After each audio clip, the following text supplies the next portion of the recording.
Mga produkto sa bukid nga gitumod sa patag, apektado sa grabing kainit nga nasinatibog na sa El Nino.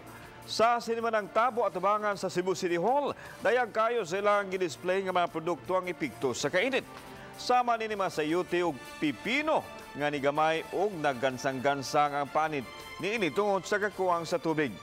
Samot na ang mga leafy vegetables sama sa litos nga gagmay na kaysa linkris sa mga nangalaya dito sa bukid. Kini mga prutas ug utanon produkto gikan sa mga upland barangay sa Sugbo. Sumapas mga mag-uuma mao na kini katapusan nilang ani tungod kay nangalaya naman halos ang mga punuan sa ilang pananom. Nabalakas silang mapiktuhan og maayo ang ilang panginabuhian tungod kay nahubsa naman ang ilang mga tinubdan sa tubig. Tungod sa init, sir, wa gimi tubig kasuportar.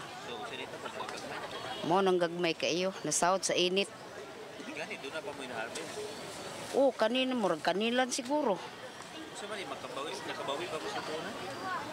Murag wa jud mi kabawian kay nangamatay naman ang iyahang gay.